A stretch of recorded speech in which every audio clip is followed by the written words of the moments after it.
Middlemen.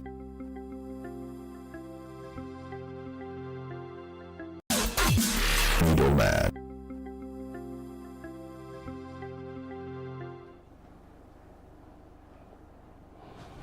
Welcome to the Middlemen, a panel of jurors where matters are not just given a voice, but are dissected, understood, and given a better ruling. Join me to welcome my fellow jurors, Juror Olajumoke Alawode-James, with a case about the government showboating their latest project that was supposed to have been completed in 2023 in her case titled Lagos Shenanigans. Juror Henry Igwebuike, whose case drags the Nigerian Police into the spotlight, exposes a case titled 22 million naira for crackers, a crumbling case of trust in the Nigerian Police. Juror Evans Ufeli presents a case that calls out the Nigerian National Assembly for wrongfully denying Senator Natasha Akpoti-Uduaghan from resuming office in his case titled Natasha, Go Your Office, while I, Juror Emeka Madunagu, bring a very juicy proposal to the table in my case titled Nigeria Needs a Night Economy. All these cases will be examined after this short break. Middlemen.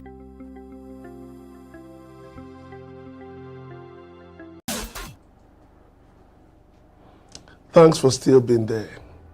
My case, Nigeria needs a night economy. Nigeria's current GDP stands at approximately 372.82 trillion, according to the latest rebased GDP report released by the National Bureau of Statistics in July 2025. Here's a breakdown of Nigeria's GDP growth. Nominal GDP 2024, 372.82 trillion. Sector contribution, services 53.1% of the economy with a growth rate of 4.43% in 2024. Industry 22.1% of the economy with a growth rate of 2.8% in 2024. Agriculture 25.8% of the economy with a growth rate of 1.69% in 2024. Unemployment rate in Nigeria as of July 2025 was reported to be around 4.9%, though other forecasts put it at between 4.4% or even 6.7%. Insecurity, poor power supply, bad roads, poor infrastructure, among others, have largely weakened the night economy. People rush to get home before dark for fear of being robbed or even kidnapped.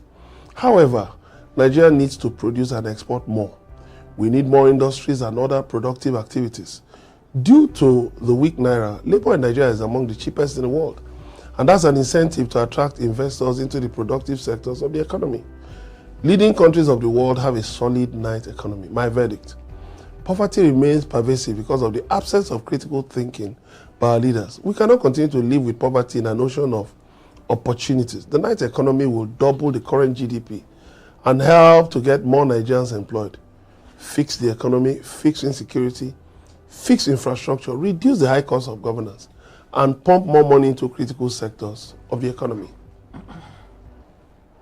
I'm back. Well, I'm back again. This case is Nigeria has a night economy. Okay, Lagos has a night economy. You know what strike me in this Lagos. case? What strike me in this case is Because I was not around last week because I went on night events. the contribution of industry. You know, in the 80s, agriculture and industry topped the chart. That is it. But what you read now, that industry contributes, is an embarrassment. Ewo. I'm just saying, because even agriculture is bordering. Like, It's down very low. 1.6. So it tells you that our GDP is not it's cosmetic. It's not, because if your GDP is tied to agriculture, you have a strong economy. If it's tied to industry, means you are doing well. You are because producing. the environment is, you are producing. So you should be earning more. But when your GDP Tied to services. so it's worrisome. It's worrisome because over time you see the effect of lack of power supply, breakdown of our roads and all that, then kidnapping and the rest of that. Over time you can now see the effect. That the effect is not just on the fact that people have to survive, but that after they survive, what happens to the economy that powers existence? So our economy is completely weakened. That's what I'm talking about. Not too long ago, 2009 here and the rest, when Jonathan was the president, the economy was quite vibrant. Agriculture was leading there. Yeah, agriculture was leading, yes. Then I think crude was about 15%. I mean, the oil industry was contributed about 15%. No, I think less than 10%. Yes. Because even Buhari's time, it was just hovering around 10%. Yes. Then the service sector. Yes. Everything is on the decline. Unfortunately, everything is on the decline. Can I quickly harp on what he has said? The oil industry that contributes from about less than to maximum 15% is where federal government focuses 90% of its own revenue generation on. Isn't it an aberration? It is. When we have arts, we have entertainment, we have fashion, we huge. Look, our designers all over the world, they are sought after. How about the informal sector? The informal sector, to what it contributes, is not measured. Look, we are importing tilers because there's a need for artisans that we were not looking into. Their country is good now. They are going. The ones I have in my property. You have to pay through your nose. Yeah, the one I have in my property, because I delayed, because I had to push money to other investment, I delayed. Now that the economy has picked up, the Togo people and the Benin people, they've gone back. Good because their money is stronger. Now I'm calling them. They say they have to come. These are the conditions. Their money is stronger Yes. than the naira, so there's no incentive. Because if you used to do the thing for 1 million, and now they are asking you for 5 million because their own money is stronger. It's you stronger. say, why are you more expensive? So it's better for them to go back home. But talking about economy in Nigeria, Lagos, some parts of Abuja, but again, insecurity. If you want any state, any country, any government to succeed, secure lives and property. Lagos Let and Abuja, people feel safe. Lagos and Abuja is less than 5% of the economy. I'm agreeing with you that Lagos, in fact, even a lot of the parts of Abuja at night they are asleep.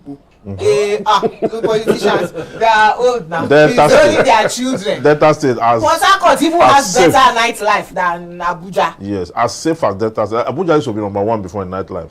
Before now, Above Lagos. Abuja. If you have stayed in Abuja. No, this is straight to me. Abuja have a serious. Every Abuja time is, I go there, the place is dead. So it depends on where you know. the place. When you go to residential areas, of course, they will always They'll go be in. dead at night. But when you go to the Wuse, the Maitama and the Gusape, red light districts, all those places they boom till daybreak. Serious nightlife, Abuja. Abuja is known for nightlife. Other states are just copying the likes of Delta, the ones coming up and the rest of that, because of the security in those regions. They talk about Owerri, Imo State. Those ones have fantastic nightlife. Before. Even now. Lagos that doesn't sleep. Imo State is one of the in the east. The east, Imo State is championing when you talk about economic growth, as we speak. Imo, Enugu, Anambra is even behind. Anambra is after insecurity. Second one is purchasing power. We have just talked about our two Togolese brothers. Their own money is now even bigger than our own, so they are going back home. The things I could do with one, say 500,000 naira salary before. Now, once you don't buy petrol, pay for band A, is to be watching TV at home. You can't even pay premium, that's cable TV thing. I won't mention their name. You can't even pay again because Nigeria has become so expensive. Yes. But the red light districts, that one. No, but what about the manufacturing sector? Because if we not use their seats to manufacture side, just give us electricity, not band A that they cannot. No, but you know the certain. They are still manufacturing in Nigeria. Yes, but despite the not largely at night, not mainly at night. How many? Because the mining sector, for instance, I mean, it thrives so much, at night when the weather is cool. And then people go in and night, when the weather is cool, then they can go under the ground. Then even manufacturing, now only 30% of the manufacturing sector is still on the national grid. A lot of the manufacturers are now generating power themselves. Look at Dangote, 1,500 megawatts. Now, what somebody was saying was that imagine the manufacturing sector has entities that can take 500 megawatts at once. 1,000 megawatts at once. Imagine how many residential neighborhoods, how much they will have to, how many fridges, fans, ACs and all that they will have to use to get to that. But that's what one steel firm can just take in one day. So we must bring back night economy, because those areas, we cannot allow national grid to die. Those are the sectors that will yield the money because they are commercial. But you see, residential, where band A is 40% of the but you cannot bring back night economy without security. Yes. I agree. So it starts to score. Like, in the US, when I went to the US for the first time, I was surprised. And then 1 a.m. we had gone somewhere. You will see a family of 3, father, mother. That's when they're going to the restaurant to eat. 2 a.m., 3 anytime. Because America is about food. Look at our airport Everybody's hotel a now. glutton. Eh? That place opposite airport hotel, Dipe Olu Street. Yes, they've closed. They pursue them. Why they pursue them? Yes, For over some years ago now. For over 5 months now. They actually drove them away as a result of complaints. I still went to eat there last year. Complaints by hoteliers. Yeah, right? hoteliers. That when people come to lodge in their hotels, rather than Buying food in the from hotel, they go just there to to buy. When the food on the street is It's sweeter. a selfish. It was a selfish decision. So when we talk about nighttime economy, it is actually not strange. Egypt in 2023 made about $14 billion in that year from nighttime economy, and it goes across the tourism to industrialization, of course, working at night, and so many other things. So if Egypt could make $14 billion in 2023 alone from nighttime economy, so imagine what they would do during the day or during between 8 not and necessarily. For instance, Dubai, their night economy is better than day because they go to sleep during the day. It's too hot. But even during the day, do you know the interesting thing? Because we have AI now, you can actually have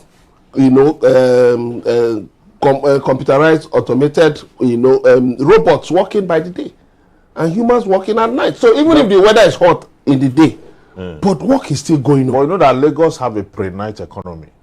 Yeah. Those who sell on the way, roadside, Yes. they don't allow them to operate.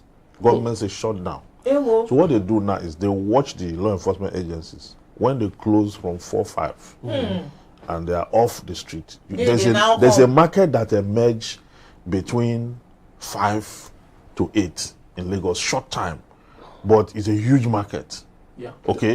When you go to the railways, when you go to the sometimes around the stadium and some places, you see some people, they come out. Some of them that sell food, they come out. They are walking on the street. Yeah, they come out. Yeah, that's it. Because the law enforcement agencies don't have full time.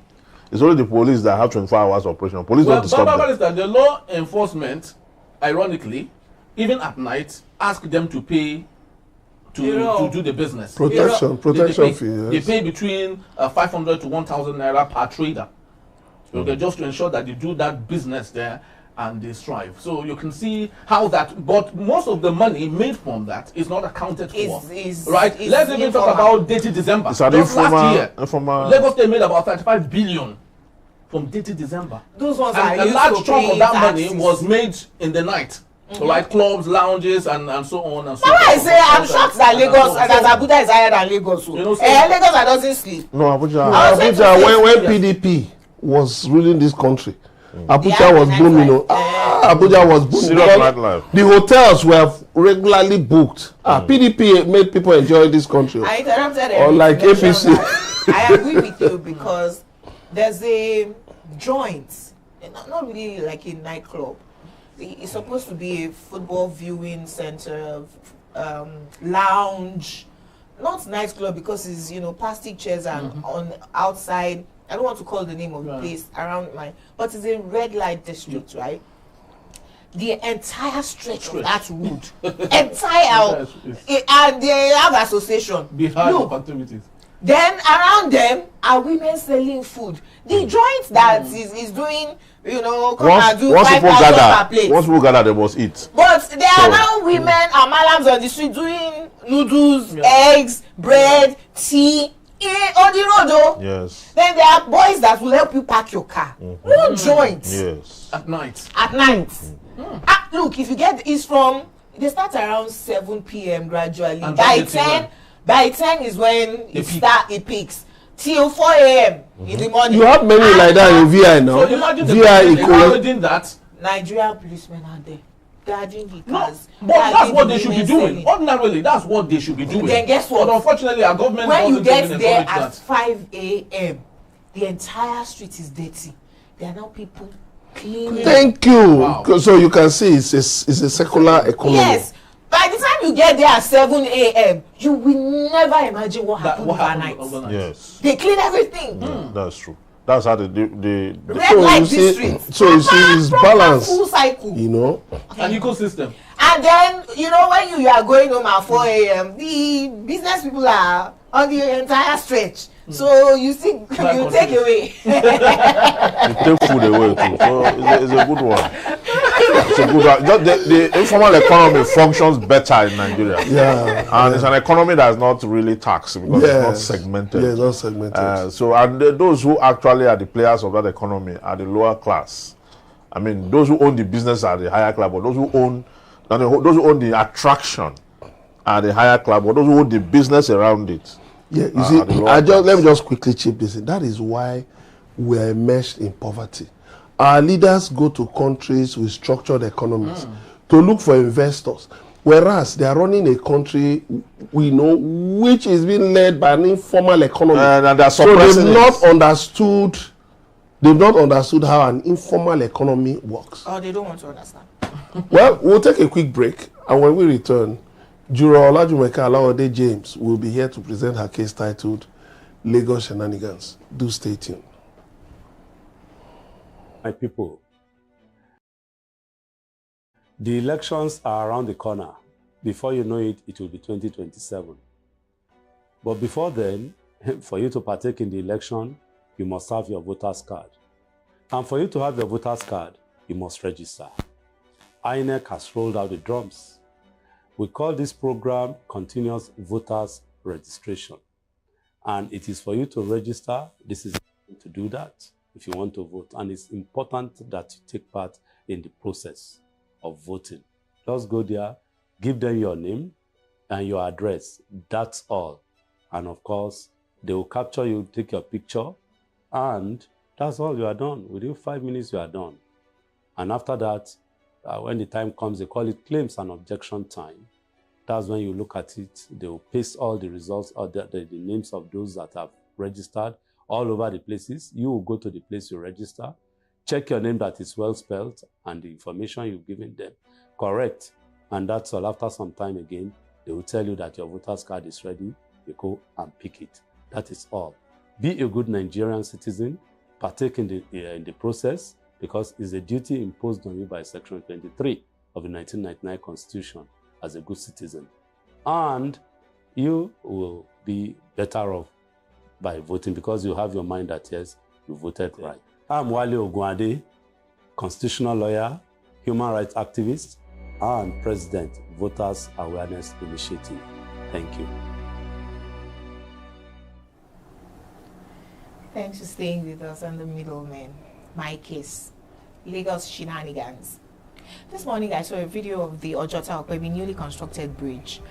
I will definitely be cycling on the bridge. It has a cyclist lane. Nice.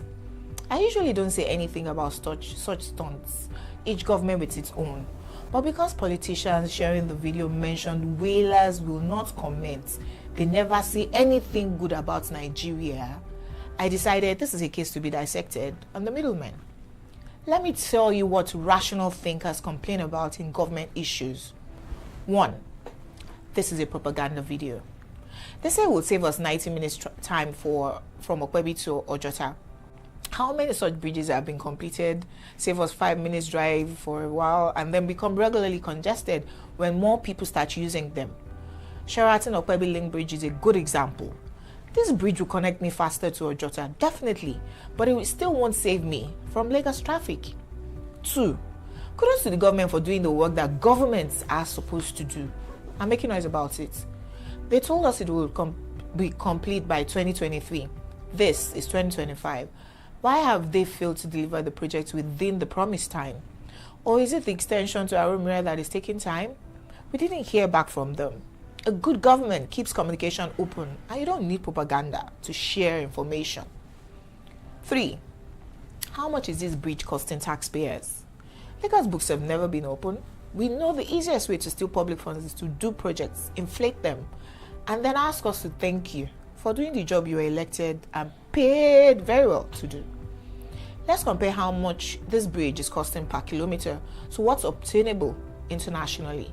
It will blow your mind what the same amount of money will do in China. 4. From the video, you see a well thought out drainage system. However, maintenance is key. Sadly, the same Odoye-Alaro bridge that this bridge is connected to became a river just this Monday. Impassable, causing hours of traffic gridlock, blocked drainage. Funny they claim the bridge will save me 90 minutes to Ojota. I get there and spend 3 hours on the connected bridge. What traffic time would I have saved? Is it another government in charge of Odoye-Alaro bridge? Or they don't know putting out such content at the same time floods are causing traffic all through the metropolis? It's an own goal. 5. There's a reason we say not to play politics with every single thing. It will backfire. We're not wailing when we demand accountability and transparency from politicians and their minions. It's just responsible citizenship. They're spending public funds. They are public servants. Hence, they are answerable to us. But who needs to expend this energy on futile conversations when we're still our own governments and secure our own communities? It's a time waster. The political jobbers will argue that we need to kowtow to people who begged us to elect them, to serve us. The rest of us don't care a hoot about them and their shenanigans. I mean, the lack of good governance is showing us shiggy daily. Small rain, power has been out for 4 days. It's a project that benefits a few pockets more than it benefits the road users that you want me to come and clap for. Please, miss us on this, your politics and politicking. Here's my verdict. We are open to travel to advisories by the Lagos State government. Tell us which road to avoid daily. Tell us which is free, which roads are congested. That's more useful to us than these propaganda videos. Juror J drops mic. And remains on the seat. Well, I am for that particular road. I am much more concerned about the expansion of the Allen Avenue. They are destroying houses. Yeah, I am much more. Hey. My credit goes much more to the government on that expansion than it is of the crossing. Of this small bridge. Of the crossing to Ojota quickly, because government thinks that just crossing to Ojota is what you require. No. Ikorodu road is congested. Oh. You understand? So if you are thinking crossing, also think, what can we do to Ikorodu road? Expand. To give it an expansion or to make journey quicker, or to make congestion there flow. Yes. It's not enough to just cross to Ojota. If you cross to Ojota, what happens? What after? So it's a good project for me. It's a good project because now you can go through the other one to Maryland, and then you can go through this other Anthony. one. Yes, Bank Anthony to Maryland. You can now go to Okpebi and still do Oregun to Ojota. Yeah, but when you either way you go through. Yes. You are still going on Ikorodu road. The road is bad and needs maintenance. Yes, Ikorodu road is waiting for you. So how about fixing this bridge and at the same time looking into the possible effect it's going to have on Ikorodu road, and also making an extension of that road to make traffic flow freely. That's what I thought, because if you look at the Allen Okpebi stretch, they are really expanding it beyond even what it should be. One business, I pity them. Yes, because they just relocated this year. They brought them down already. They are almost doing it as an expressway. Yeah. Even though it's an avenue. Yeah. You understand? But it's almost like an expressway, which is a good So thing. what they are doing is all the roundabouts and junctions, they are expanding them into 3 lanes so that those of you who want to turn don't have to stay in traffic on the avenue. Yes, that's well thought out. I agree. And then wait. So it's a good one. Yeah. But also Lagos State government. why not?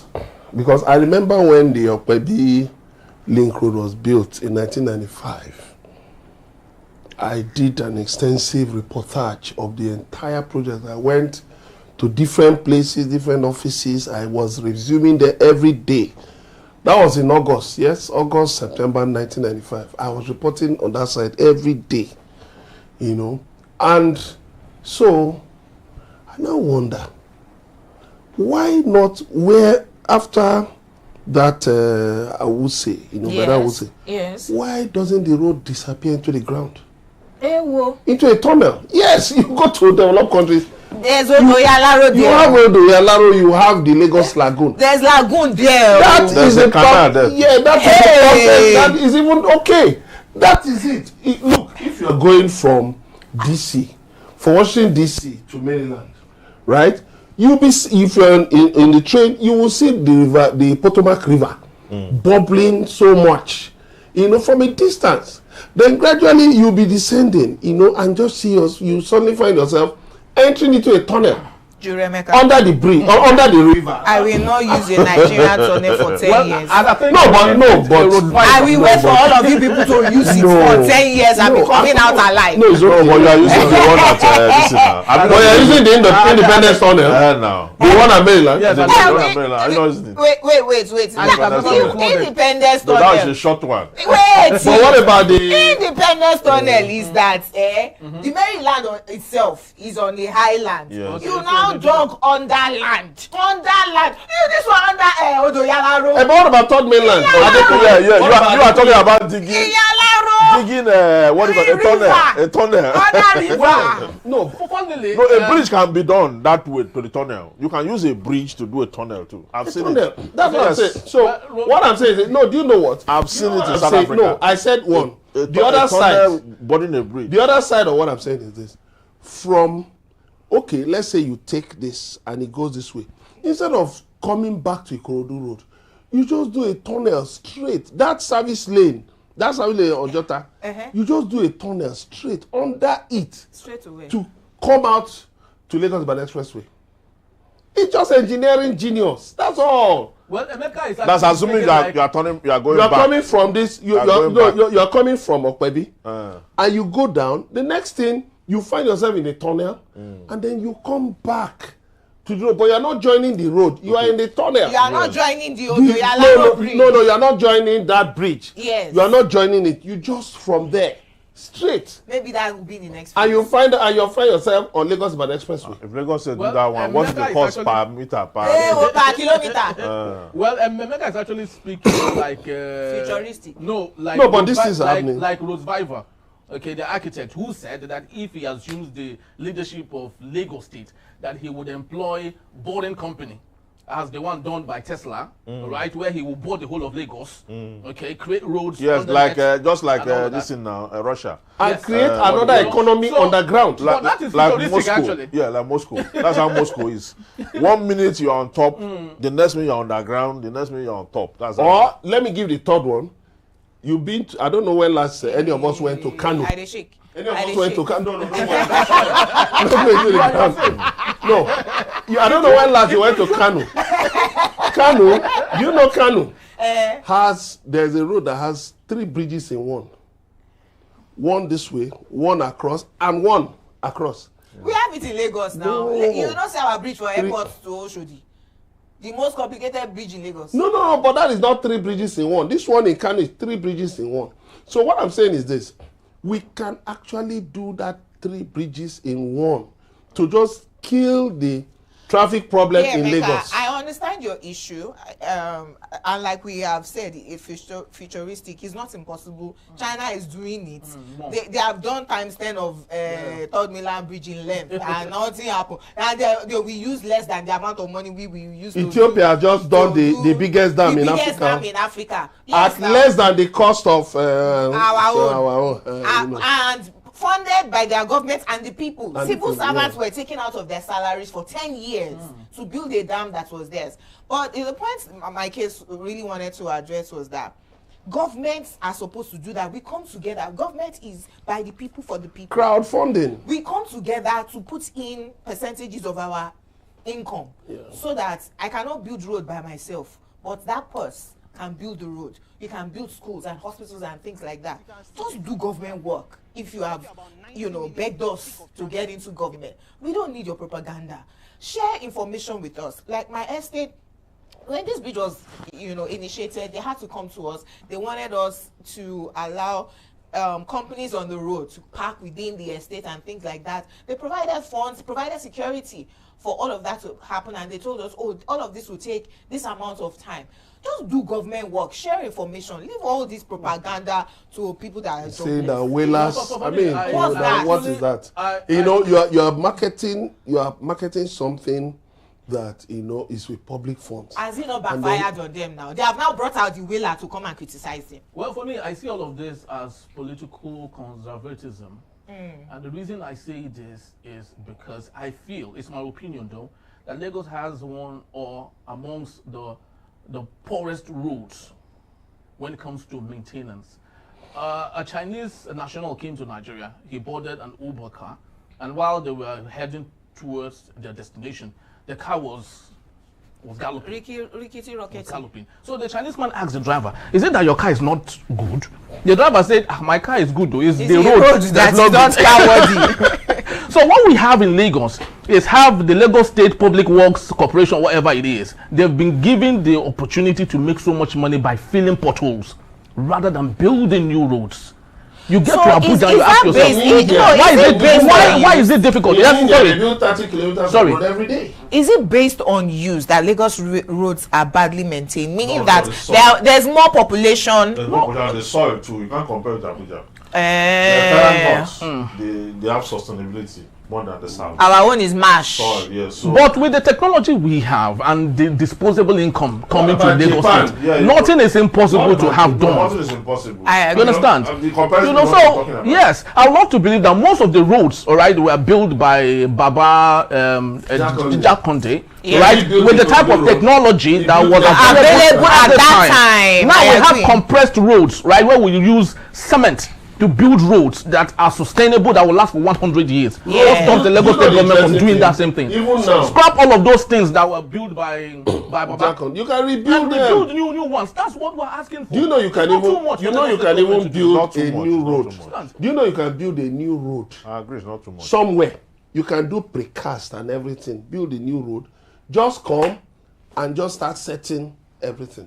Yeah, that's what they do in America. Yeah. You can build even a building. You can put up a building. No, but I see this construction. No, all they're doing, particularly for the gutters, is just digging. Everything is precast. They just come and install. That's what I'm saying. But this thing you are talking about can easily work in economies where you have maybe a lot of land space. Communist economy, just like in Moscow, for example. When they like in America, if the city ends here, you see them building roads into the wild, everywhere, network everything. You understand that in Moscow? What they do, they want to change the city, the face of the city. They will not come and pick everybody within, move them to that place and rebuild, because the communist economy, government owns everything. So you just bring people in and then repair. So the type of government we operate to will determine whether we're able to deface our economy and rebuild it, or do whatever we want to do. No, but because for crying out loud, because if Egypt, the president of Egypt, what's his name now? Morsi, could build a new capital for Egypt, brand new. So much so that the new one is even better than what was built before over the years. So why can't we do it for Lagos State? Okay, we will leave this conversation about Lagos Shenanigans for a quick break. And when we return, Juror Henry Igwebuike will present his case titled Article 22 million naira for crackers. A crumbling case of trust in Nigerian police. Don't go anywhere, we'll be right back. The pantheon of jurors. In the hallowed halls of justice, where echoes of truth intertwine with whispers of despair, there stands Olajumoke Alawode-James, a radiant figure sculpted by the universe, with a beauty akin to a stallion galloping through fields of reckoning. Clad in the armor of eloquence, her voice pierces the thick veil of complacency, unraveling cases that cradle the very essence of Nigeria's collective agony. She stands a sentinel over a nation laid bare, beckoning it to rise from the ashes of its own dissolution, crying out for a redemption that dances just beyond reach. Next emerges Evans Ufeli, a sage with a heart that beats in harmony with the rhythm of justice, an advocate driven by a fervent dream of egalitarian dawn. Each week, he unfolds a scroll of cases bestowed upon him by the wise rabbi, a craft woven with threads of profound thought and searing urgency. His lamentation for the plight of the people rises like a haunting melody, reverberating through a land where self-inflicted wounds twist the tendrils of allegiance into knots of a servitude, traded for nothing more than a pittance, a morsel of bread amidst the hunger of the soul. Then strides forth Emeka Madunagu, a linguistic maestro, armed with knowledge as dense as the forest, each word a carefully sharpened arrow aimed at the heart of injustice. He ventures onto this hallowed platform armed with solutions, a veritable panacea for the ail of his compatriots. Emeka unyielding locks eyes with the elite, unflinching in his resolve as he speaks truth to power with the fervor of a modern-day prophet. He advocates for a class suicide, a radical act of severance from the vines of greed that choke the very life of Nigeria, prescribing this sacrificial rite as the only balm for the nation's festering wounds. Now, thank you for joining us. My case, 22 million naira for crackers, a crumbling case of trust in Nigerian Police. In yet another baffling episode of public sector extravagance, a government record has surfaced showing that the Nigerian Police reportedly spent a staggering, wait for it, 22 million naira on just 85 cartons of cream crackers biscuit, an item that retail for less than 3,500 naira per carton in the open market. When broken down, this implies that each carton was allegedly procured at nearly, now wait for it again, 260,000 naira, a markup of over 7,000%. This revelation comes at a time when Nigerians are grappling with economic hardship, inflation, and insecurity. The glaring discrepancy has not only raised eyebrows, but also cast serious doubts on the integrity of the procurement process within the police force in a country where accountability is already elusive. Such blatant financial manipulation sends a damning message to citizens that public funds can be abused with impunity. The Nigerian police force, already struggling with issues of low public trust, brutality, and inefficiency, has now been caught in what appears to be an egregious case of financial misconduct. If the report is accurate, it goes beyond mere oversight, and it signals a culture of institutional fraud, cleverly disguised under operational expenses.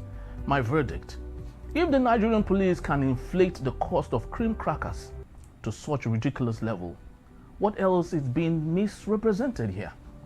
The silence or deflection from authorities only deepens the public skepticism. Without transparency, reform, and prosecution where necessary, Nigeria risks becoming a country where corruption is not just tolerated, but subsidized.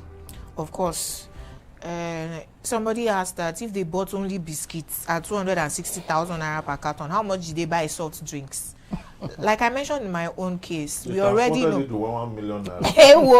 We already know that the easiest way, to steal public funds is to do funny kind of projects, and the loudness of the silence of the police. On this particular case. I've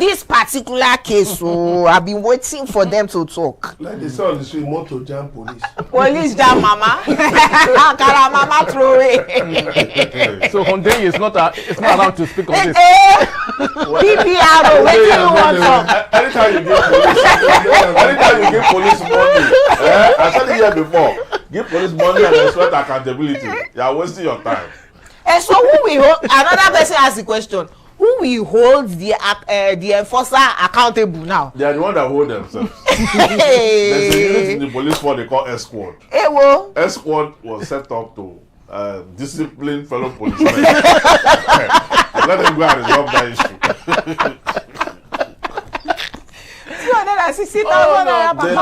They know that they are criminal minded. They know that. So they have a body in the police that monitor what has happened.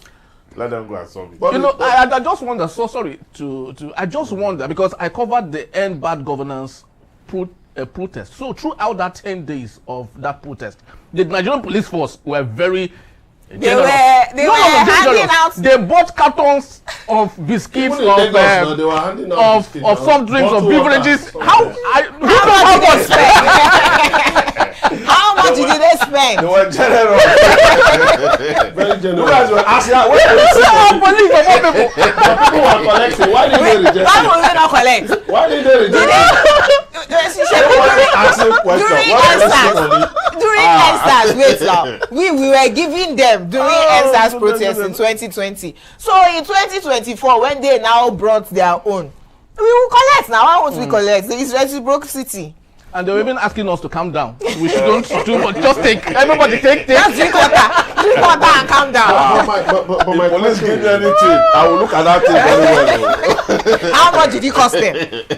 But my question is, why are people in public office not bothered about this kind of odious legacy? It continues to baffle me. Two things. Because if you look at the way the country is structured, ordinarily, Nigeria, anybody in public office can succeed without corruption. True.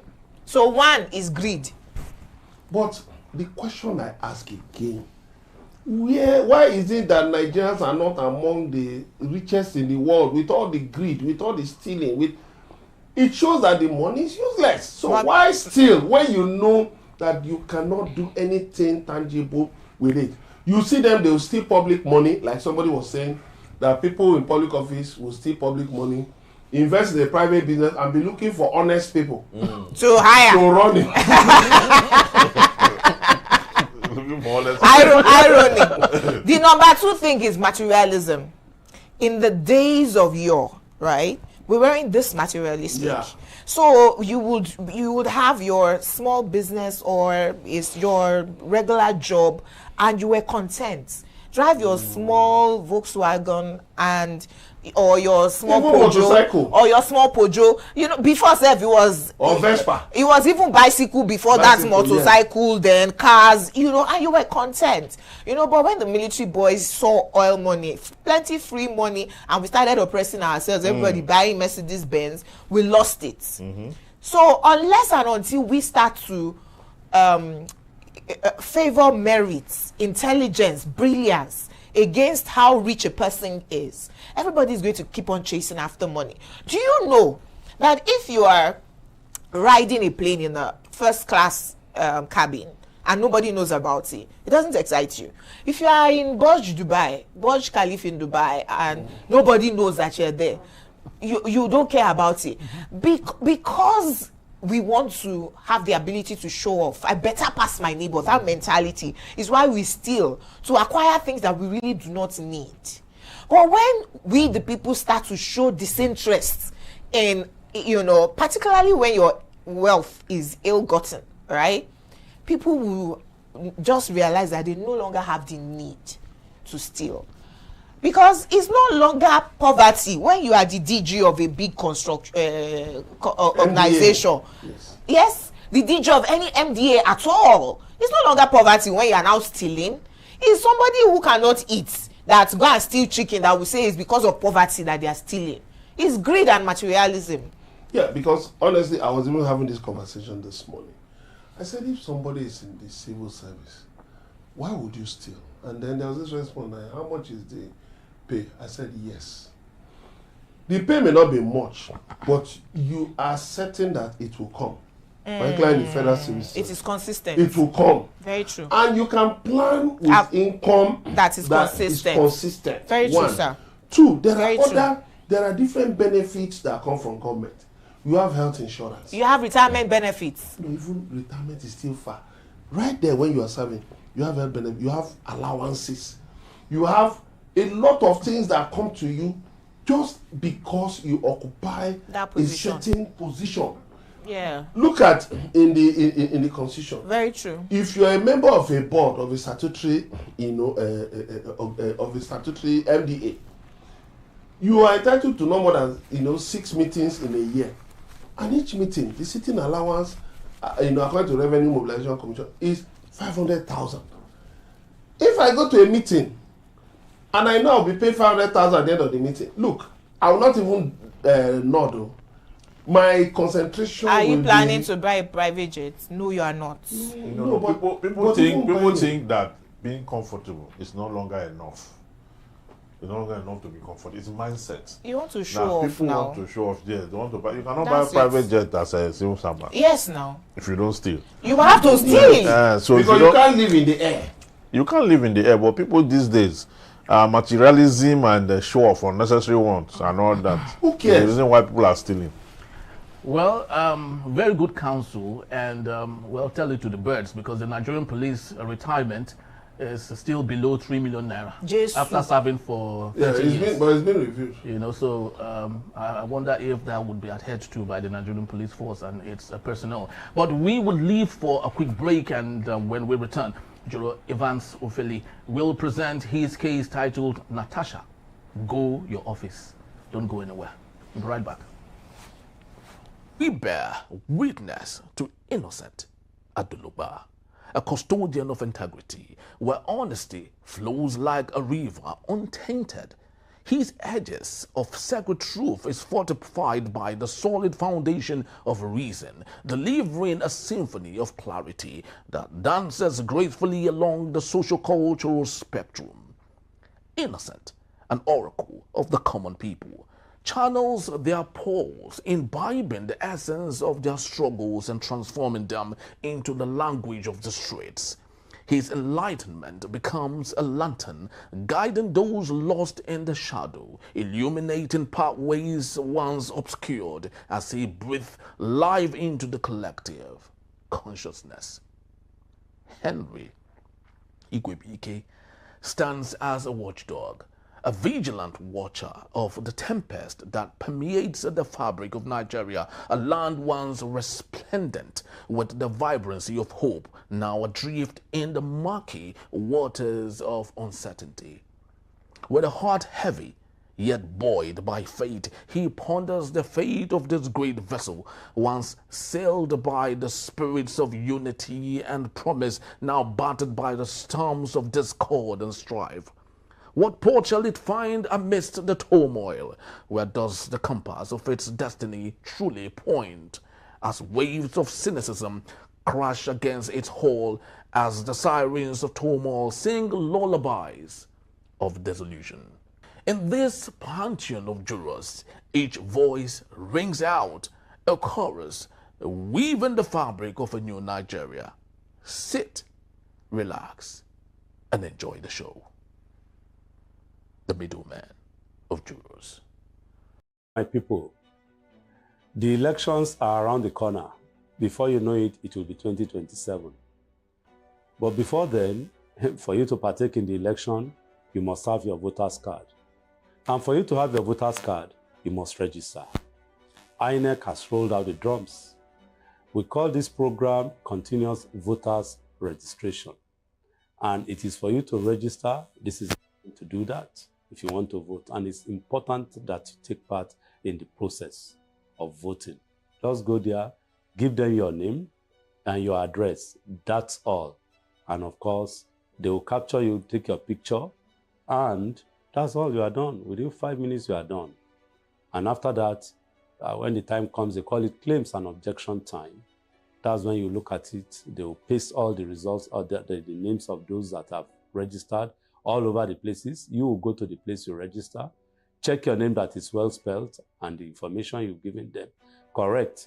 And that's all. After some time again, they will tell you that your voter's card is ready. You go and pick it. That is all. Be a good Nigerian citizen. Partake in the process, because it's a duty imposed on you by Section 20 by voting, because you have your mind that yes, you voted right. I'm Wale Ogunade. constitutional lawyer, human rights activist, and president, Voters Awareness Initiative. Thank you. Thanks for staying tuned. My case. Natasha, go your office. The clerk of the National Assembly itself, and its leadership were wrong to ban Natasha from resuming her legislative functions on the basis that the matter is before the Court of Appeal. That position is neither legally justified nor consistent with basic principles of democratic governance and the rule of law. When a legislator acts without a sound legal foundation to remove or suspend members' rights, it does a disservice to the member, the institution, and the citizens who elected her. First, there is a fundamental presumption at work. Unless there is a specific law, standing rule, or valid internal resolution that conditions a member's capacity to serve on the resolution of pending litigation, mere existence of an appeal cannot automatically strip the elected representative of their mandates. Suspension or exclusion of a legislator is a serious step that should only be taken where legal authority exists and due process is observed. According to the fact at hand, no statutory provision or assembly rule was cited that would justify preventing Natasha from resuming her legislative duties. Where no condition was attached before, during, or after the suspension, the Assembly's action appears arbitrary. Separation of power and institutional autonomy must be respected. Courts adjudicate legal disputes. Legislators regulate their own membership and discipline through established internal procedures.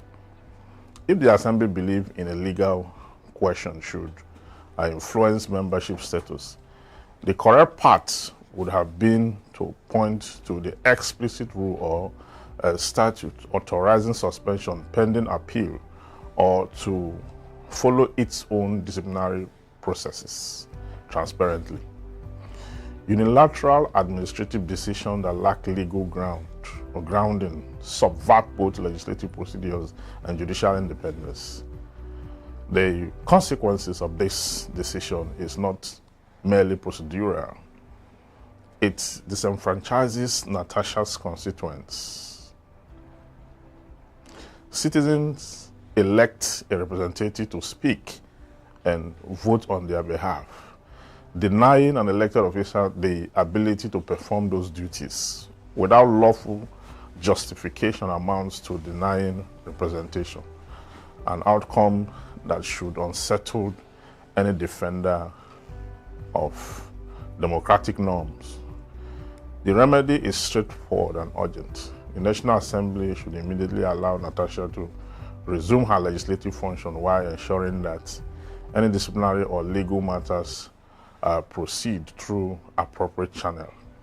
The leadership should publish the legal basis for which suspension, if one exists.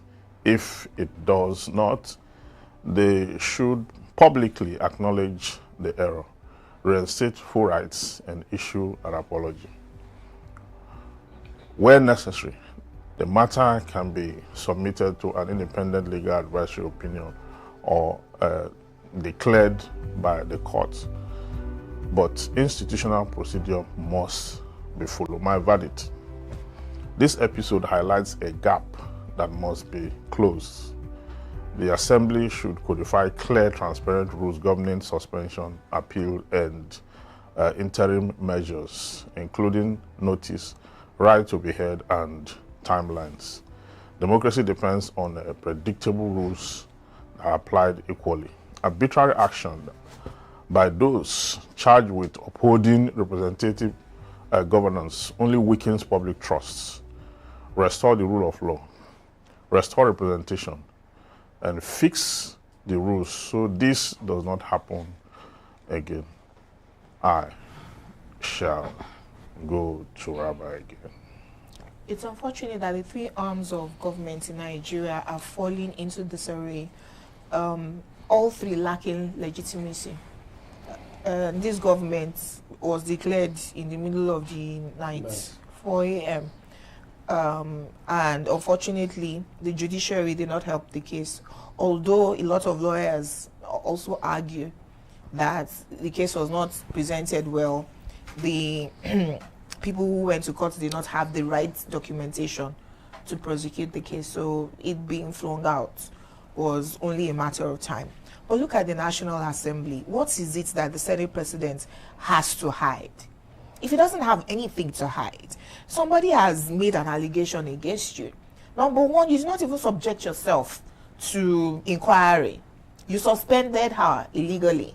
Okay, she has even, because you said either go on suspension or apologize. She preferred not to apologize to somebody she claims is her tormentor. Traducer. Right? She went on suspension. Okay, the time is up now to resume. You're saying, and people are saying that the fingers we are looking at, like they don't want her to resume ever again. She was elected exactly, even maybe more legitimately, because she won her. I probably did not contest the election. Yeah, because he was running for presidency. She was elected duly, you know.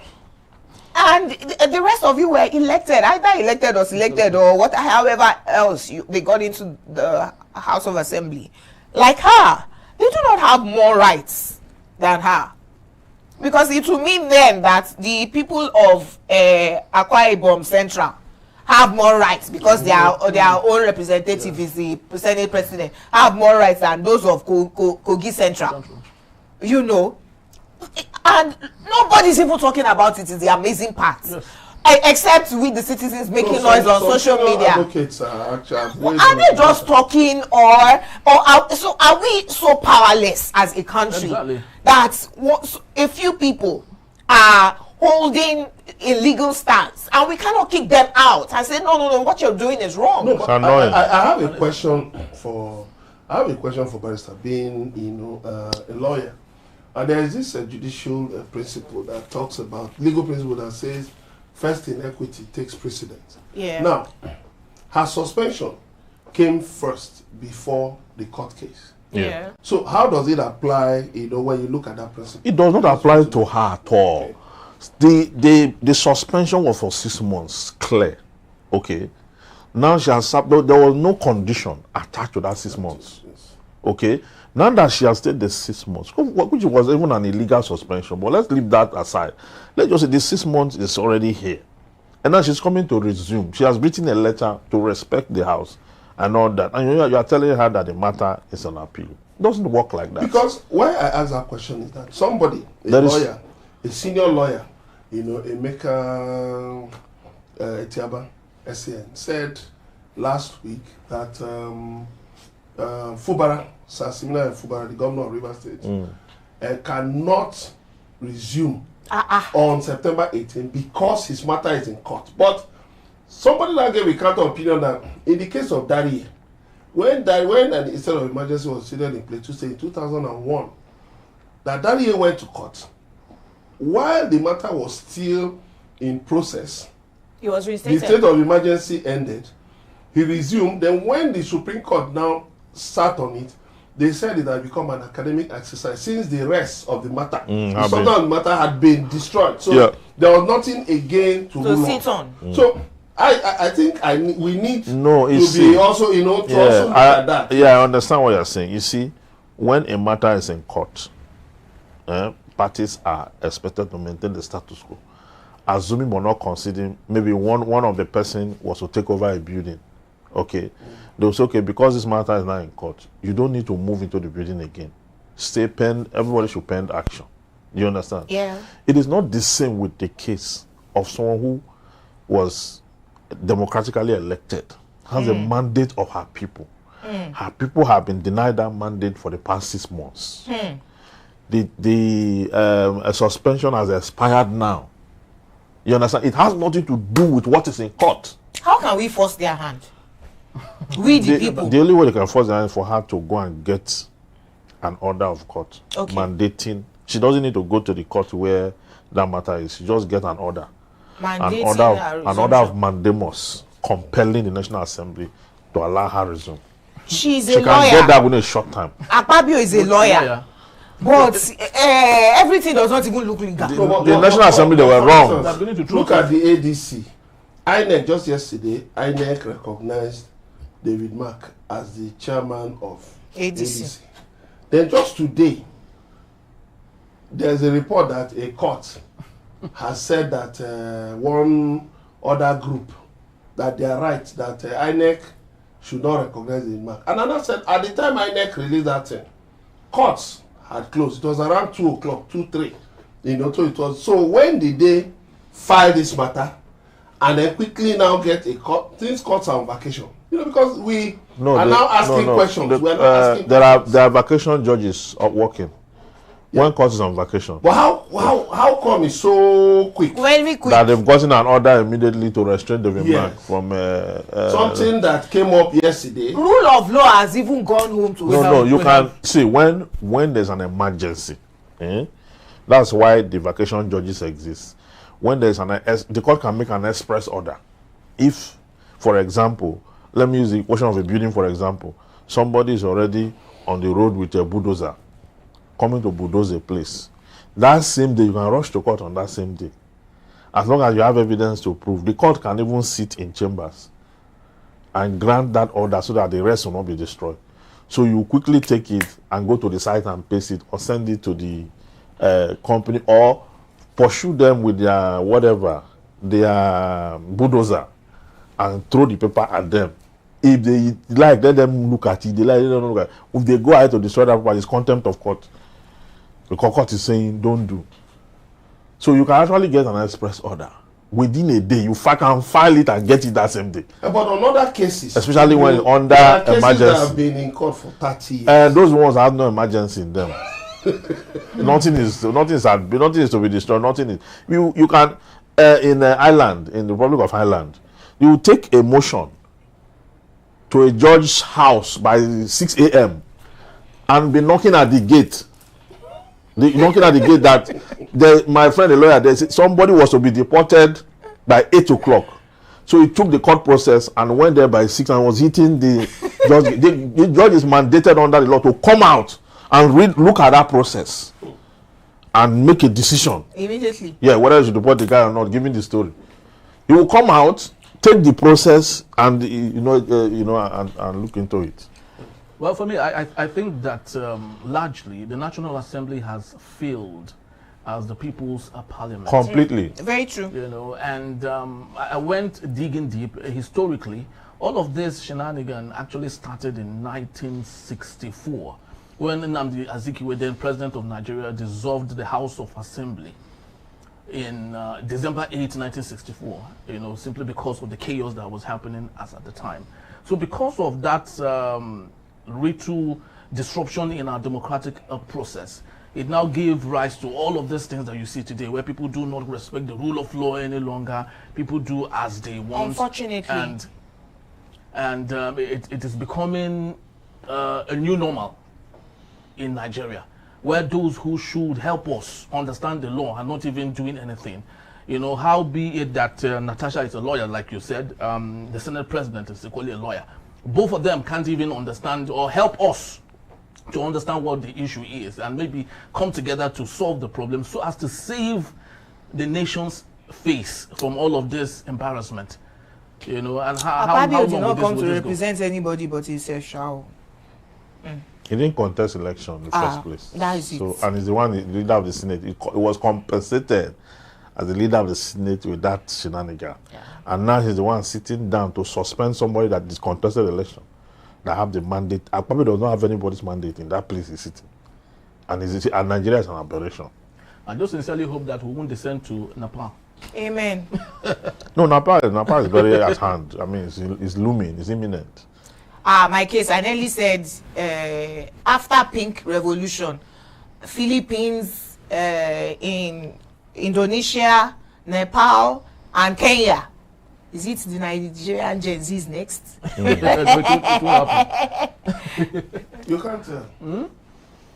So, And that brings us to the close of this edition of the Middlemen.